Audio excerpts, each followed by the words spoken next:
Hey everyone, my name's Alex and welcome to the second entry in my video series where I'll be creating a simple hip-hop instrumental from scratch. In this video, I'll be discussing the differences between drum parts in the verse and chorus sections of our instrumental.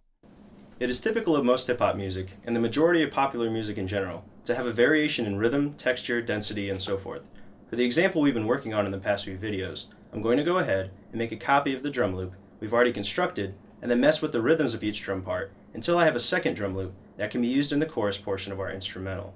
If you'd like to learn more about the differences between the various sections in hip-hop music, as well as an in-depth look at song structure, check out the blog section on my website. I posted a link in the description beneath this video. The first thing I've done here is highlight the 4 MIDI regions of my drum tracks. Hit Command-C to copy these regions, and then move the time marker over to bar 5 in the tracking region. Hit Command-V to paste the MIDI regions. Drag the loop bar over from bar 5 to 9.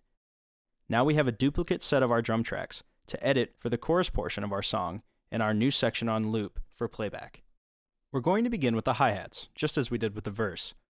Open up the MIDI editor window and highlight the MIDI tiles in the hi-hat track. Copy them, then slide the tile marker just next to the first MIDI tile in the 4-bar loop. Paste the highlighted tiles, and you should have a stream of eighth notes all the way through the loop. Let's listen to the differences between this and the hi-hats we have in the verse.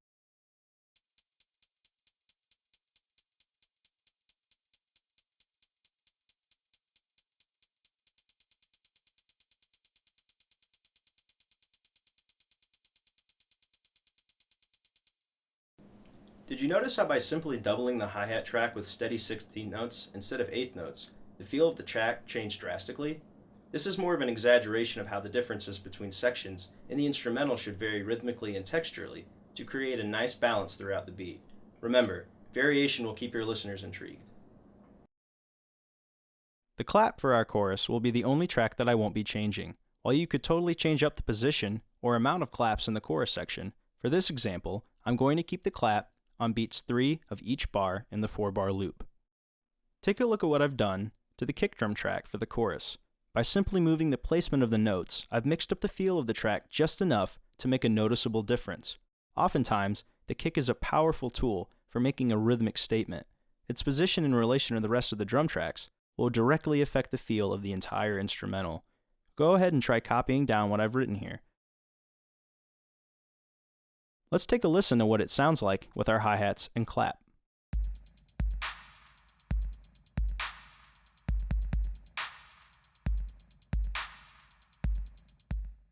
The only thing that I've changed for our snare is the length of the notes. I've changed them all to 16th notes and configured them around the rest of the tracks I've edited for the chorus, just as I talked about in the last tutorial.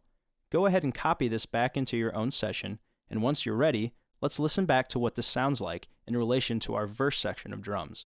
I'm going to go ahead and turn off the loop bar and play both sections one after the other, starting first with the drums from the verse, followed immediately by the drums for the chorus that we've just edited. Pay attention to the difference in feel based on editing we've done in the original verse tracks.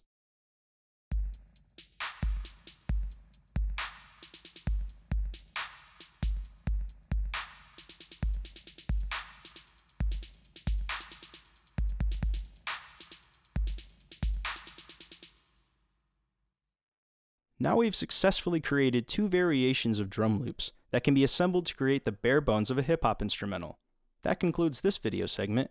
In my next tutorial, I'll be discussing chord progressions and explaining how I go about creating chord progressions in my own hip-hop beats. This has been a lot of fun. Thanks again for watching, and I'll see you all soon.